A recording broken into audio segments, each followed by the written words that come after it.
नाज़रीन, इस वक्त हम कारी ज़ाकिर के साथ हैं। कारी ज़ाकिर का ताल्लुक़ सिंगार मेवात के गाँव बड़े गाँव सिंगार से है, जो यहाँ महरौली के कदीमी जो इलाक़ा है इसमें मदरसा चलाते हैं। मदरसा बहरुल उलूम के नाम से, और इसी तरह मस्जिद अखवंद भी है, दरगाह है और कदीमी कब्रिस्तान है। तकरीबन 700 साला मस्जिद है, जिसकी हालिया 30 तारीख़ में पूरी तरह से मस्जिद को मिसमार कर दिया गया है। और जिस तरह कारी साहब ने बताया है कि यहाँ बहुत कदीमी कब्रिस्तान है और ताज़ा कब्रिस्तान के साथ चल रहा है, और उसकी क्या हालत की गई है DDA के ज़रिए से और किस तरह के हालात हैं और ताज़ा सूरत हाल है, उस पर हम गुफ्तगू करेंगे। कारी साहब, जिस तरह से ये खबर सामने आई है, पूरे दिलो दिमाग हिल गए हैं कि चूँकि एक ही साथ कब्रिस्तान, मस्जिद, दरगाह, मदरसा सब पर जो है मतलब सबको निशाने पे लिया है। क्या कहेंगे, क्या इसके हवाले से कोई ऐसी मुतनाज़ा बात थी या कोई मामला था, या आप लोगों को पहले कोई मालूमात थी? क्या सूरत है? नहीं, हमारे पास कोई मालूमात नहीं थी। हमारा अभी पहले से हाई कोर्ट में केस चल रहा था इसका। जो हमारे जो कब्रिस्तान है 7 बीघा 13 बीघा। ठीक है। तो हमने हाई कोर्ट में जो मुकदमा डाला है डिमार्केशन तारकेशन, ताकि हमारी जितनी जगह है उसकी डिमार्केशन की जाए और उसकी तारकेशन, ताकि हम अपनी जगह की हदबंदी करें। तो हाई कोर्ट ने ऑर्डर कर दिया डिमार्केशन तारकेशन। ये महरौली SDM ने अपनी रिपोर्ट सबमिट नहीं की, उसकी लापरवाही लगा लो, कैसे लगा लो, वो काम अधूरा रह गया। डिमार्केशन के बजाय डेमोलेशन अपनी प्रशासन और अपनी 80 जुल्म जायज़ी करी। तो अभी जो कितने बच्चे वहाँ पढ़ रहे हैं और इस वक्त वो बच्चे कहाँ मुंतकिल किए गए हैं, क्या हमारे पास 25 बच्चे जो यही मदरसा में पढ़ाई करते हैं, हालात 24 घंटा यही है। तो जिस वक्त ये आए तो फोर्स आई, ज़बरदस्त फोर्स लेकर आए, 10 डिवीज़न लेकर आए और आते ही कहने लगे कि DDA की लैंड है, इस DDA की लैंड को आप खाली लगे इस सही कैसे हो जाएगी। मैं वो कब का इमाम अपने बलोरे 7 से इमाम अभी आप, और हमारे पास के सारे लोग दिल्ली वो उसमें मैं यहाँ का इमाम हूँ, दिल्ली वो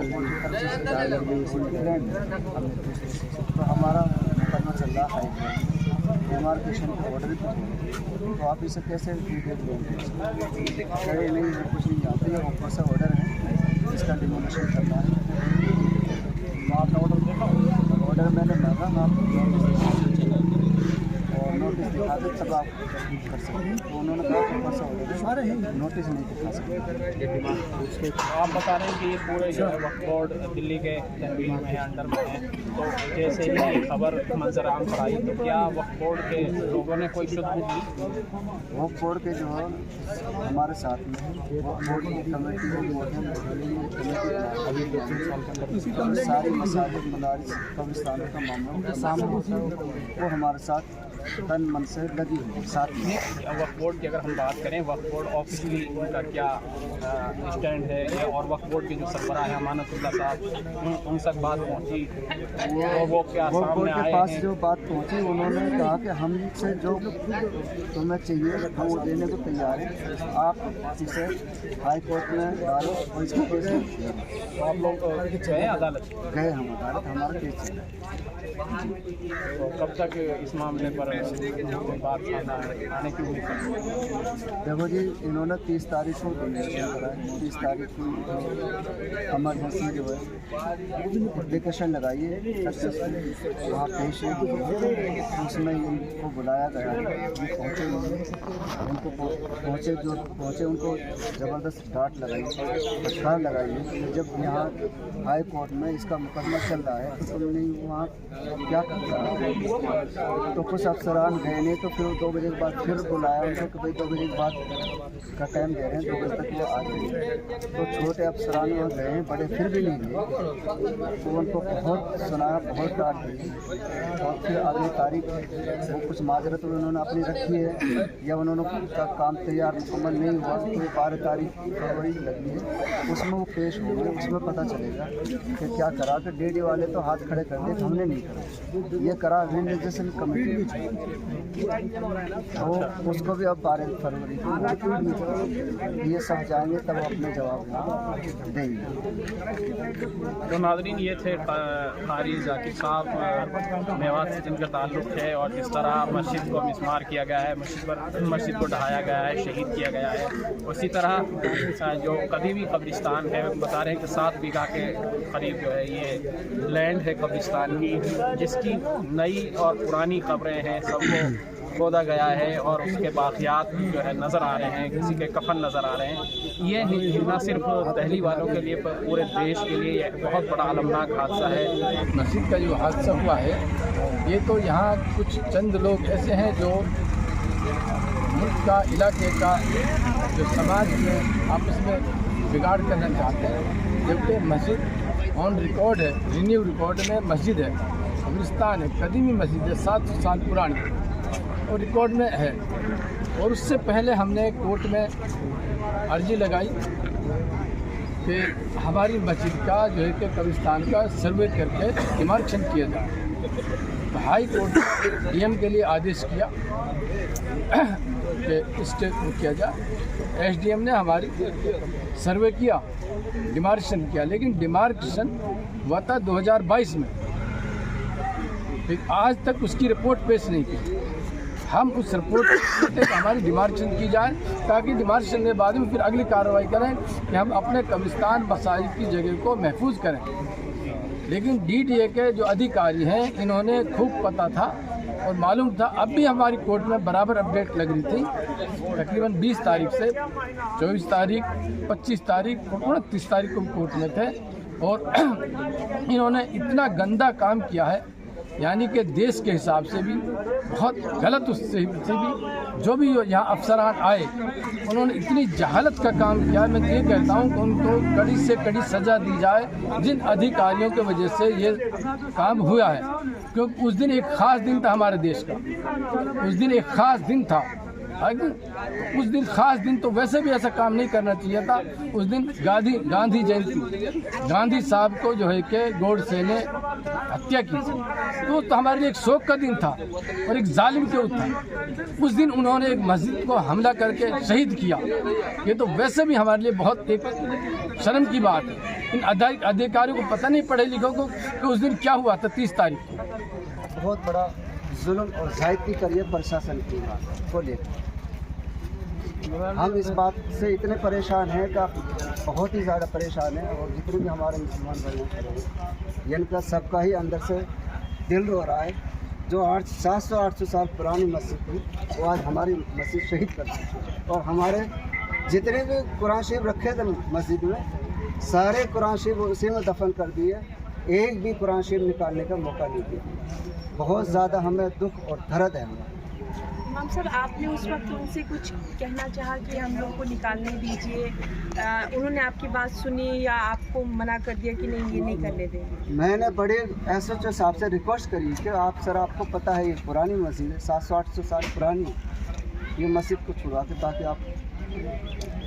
लेकिन मैंने जब ज़्यादा कोशिश करी तो SHO साहब ने पुलिस वालों को इशारा करा, 10 पुलिस वालों ने मुझे पकड़ा। और जितने भी हमारे उस्ताद पढ़ाने वाले और बड़े थे, तो उन सबको पकड़ के हमें यहाँ छोड़ दिया।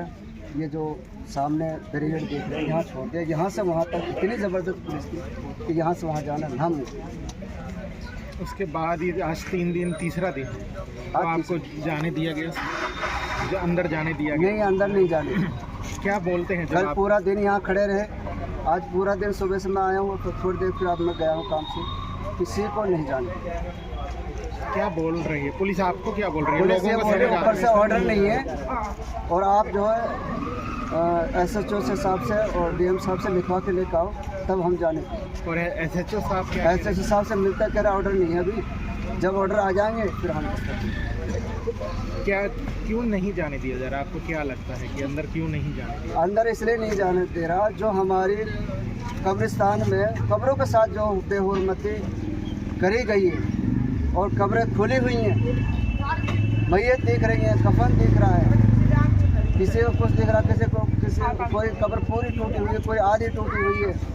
उन कब्रों के साथ इतनी ज़्यादा वो बेहुरमती करी गई है, तो ताकि वो मुसलमान जाके देखेंगे किसी की माँ है, किसी का बाप है, किसी की बहन है, किसी का भाई है, किसी का दादा है, किसी की दादी है, इस तरीके सबका ही वहाँ परिवार आराम कर रहे, तो उनसे बर्दाश्त नहीं होगा, इसलिए वो चुपचाप उन कब्रों को मिट्टी डाल रहे हैं, उन्होंने बराबर कर, इसलिए वहाँ जाने नहीं।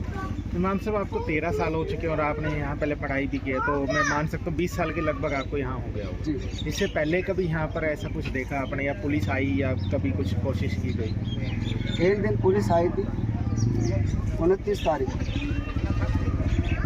और 29 तारीख को आके HSO साहब मौजूद थे और एक पुलिस वाले उनके साथ में DD वाले थे, वो आए, उन्होंने फ़ोटो तो खींचे, फोटोग्राफी करी और आके चले गए। उनसे पूछा भी गया कि आप सर कैसे आए, DD वाले से पूछा आप सर कैसे आए, कि हम जैसे आते हैं नॉर्मल ऐसे ही आए हैं सर्वे करने, कोई बात नहीं, कोई परेशानी नहीं, ठीक है।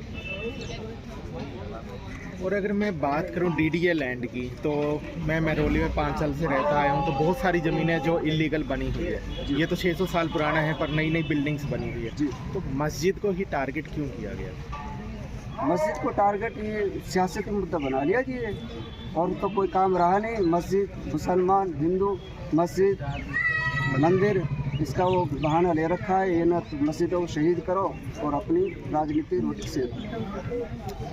अभी आप आगे क्या उम्मीद लगा रहे हैं? उम्मीद हमारा आखिरी हथियार कोर्ट है, हाई कोर्ट से जो फैसला होएगा हम उसको खाएं, हम वहाँ से लड़ाई लड़ रहे हैं, तो हमें उम्मीद है 100% इंशाअल्लाह अल्लाह की मदद शामिल रहेगी और मस्जिद।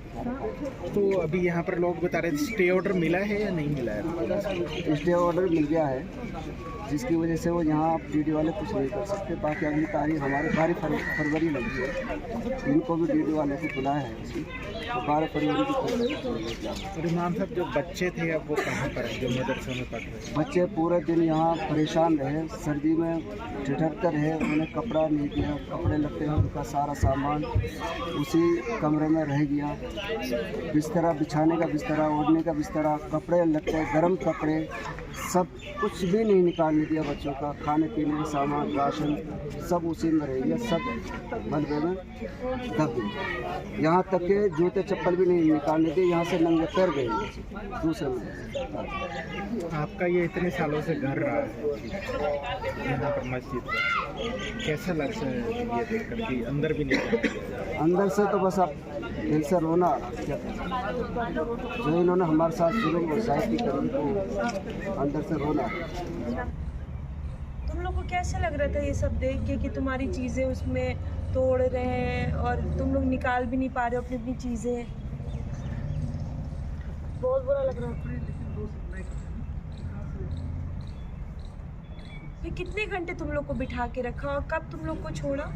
फजर वक्त से बिठाने रखा था और 3:30 बजे छोड़ा था। और खाना पीना कुछ उनकी तरफ से तुम लोग को मिला था? एक ब्रेड दिया था। कैसे?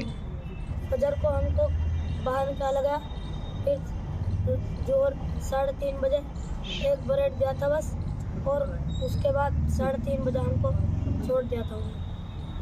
और छोड़ने के बाद आप लोग कहाँ आए? आप लोग किन के साथ आए? इमाम साहब आपको कहाँ लेके आए यहाँ पर? हमको इधर लेकर आए, तब हम इधर आकर चप्पल वप्पल पहने हम इधर फिर रहे थे। आपके घर पर बात हुई आपने? हाँ। आपके घर वाले क्या कह रहे हैं? बोल रहे थे कैसे, मैंने बोल दिया मदरसा फूट गया, दूसरे मदरसे में आ गए हम। बोल रहे थे क्यों फोड़ दिया मदरसा, तो मैंने बोल दिया नहीं पता हमको ये बात। फिर बोल रहे थे चल ठीक है दूसरे मदरसे में। कलकत्ता। क्या देखा उस दिन, क्या हुआ था? उस दिन मस्जिद सब कुछ तोड़, दरगाह, मस्जिद, कब्रिस्तान लाश, कब्रिस्तान सब कुछ तोड़ दिया। मदरसा, दरगाह, मस्जिद सब तोड़ा गया बुलडोजर से। हम 6 बजे से फिर 6 बजे से उन्होंने 3-4 घंटा हम बाहर खड़े कर रखे थे उस पे रस पे दरगाह के पास। फिर वो दरगाह हम उधर मस्जिद पूरा फूट गया मदरसा मस्जिद, तो फिर उन्होंने वो फोड़ कर फिर आए हम फिर उधर से भगा दिया हम। उन्होंने बोला इधर से चलो, अब फिर उधर भगा दिए ईदगाह में ही। फिर उन्होंने दरगाह फोड़ा, फिर उधर से भगा दिए ईदगाह में। फिर ईदगाह में गए बच्चे, फिर उधर से 3:30 बजे बच्चा है, सब बच्चे 3:30 बजे आए थे और वो सब कार साहब हमारे सब वो हमको इधर लेकर आए थे। फिर हम इधर लेटे थे। उन्होंने भी नहीं दिया कि आप यहाँ से जाओ, कोई नहीं जाएगा अंदर। अभी जिस तरीके से बच्चों को बताया कि मतलब बाहर निकाल दिया था, तो क्या ठंड में बैठा के रखा था बच्चों को? जी, बच्चों को उन्होंने पूरी कार्रवाई जो की गई है किस वक्त की गई और किस तरह की गई है बताया? कार्रवाई सुबह 5 बजे हमने बच्चों को उठाया था। बच्चे सुबह 5 बजे पढ़ने बैठ जाते हैं। मैंने बच्चों को उठाया, उठाने के बाद पढ़ने बैठे हुए थे बच्चे। एक बच्चे को मैंने अजान के लिए भेजा, उसने अजान पढ़ी। अजान के बाद उसने मुझे बताया कि जी कुछ बंदे हैं बाहर जो बातें कर रहे हैं, पुलिस वगैरह। फिर मैंने देखा, एक बच्चे को देखने के लिए भेजा, उसने बताया कि जी उधर पुलिस है और बिल्डोज़र की आवाज़ आ रही है। मैंने इमाम साहब की इत्तला की। जैसे ही इमाम साहब आए तो उन्होंने फ़ौरन ये कहा कि मस्जिद खाली करो, मस्जिद मदरसा खाली करो, ये डीडे की ज़मीन है, डीडे अपना कब्ज़ा चाहती है। और वो फ़ौरन उन्होंने तुड़ाई शुरू कर दी। हमें यही कहा कि जल्दी खाली करो, कोई कुरान शरीफ वगैरह कुछ नहीं निकालने दे। इतना मौका नहीं दिया कि हम जो अपना ज़रूरी सामान था, लैपटॉप है, किताबें हैं, कुरान शरीफ है और जो ज़रूरत का सामान है उनको निकाल ले, लेकिन उन्होंने कुछ नहीं निकालने दिया। और मैंने कब्रों को देखा, जैसे कब्रें पहले खुली हुई थी, हमने उनकी वीडियोज़ बनाई। और कुरान शरीफ जो हमने मलबे से निकाली थी वो एक साइड में रखी थी, वो तमाम चीज़ अब वहाँ से गायब है। अच्छा, इसमें कितनी कब्रें होंगी इस पूरे कंपाउंड में? ये तो बहुत पुराना कब्रिस्तान है, लेकिन इनके बारे में मुझे नहीं पता कि कितनी कब्रें हैं, लेकिन काफ़ी कब्रें हैं इसमें। और चालू कब्रिस्तान है। अभी 1-1.5 महीने पहले भी एक जनाजा था, उसका भी कफन बाहर निकला हुआ था। और बाकी और कई कब्रें जो फ़ौरन नीचे से वो गड्ढा दिख रहा था, पूरी खुली हुई थी। आधी कब्रें जो फोर्स वगैरह थी उन्होंने खा कर अपनी प्लेटें डाली नीचे कब्र के अंदर। जी, कब्र के अंदर जो गड्ढा दिख रहा था उस गड्ढे में डाली उन्होंने। और आपको किसी को भी अंदर जाने नहीं दे रहा? अंदर नहीं जाने दे रहा है मुझे। अभी जो बच्चे वहाँ पढ़ने वाले हैं वो कहाँ शिफ्ट किए गए? वो एक यहाँ से महरौली में एक कला महल, वहाँ पे मौलाना नसरुद्दीन का मदरसा है, उसमें बच्चे शिफ्ट कर। कितने बच्चे शिफ्ट किए आप लोग? 20-25 बच्चे थे और काफ़ी कुछ बच्चे अब अपने घर चले गए और कुछ बच्चे मदरसा में बाकी हैं अभी भी। तो आप वहाँ मदरसा चलाते हैं, क्या करते हैं? मैं मदरसा में मुदर्रिस था, उस्ताद था मदरसे में, बच्चों को पढ़ाता था। हाँ। और इमाम साहब जो जाकिर भाई, वो वक्फ की साइड से इमाम थे मस्जिद में। मैं बच्चों वक्फ बोर्ड दिल्ली की तरफ से? जी, वक्फ बोर्ड दिल्ली की तरफ से वो इमाम थे, मैं बच्चों को पढ़ाता था।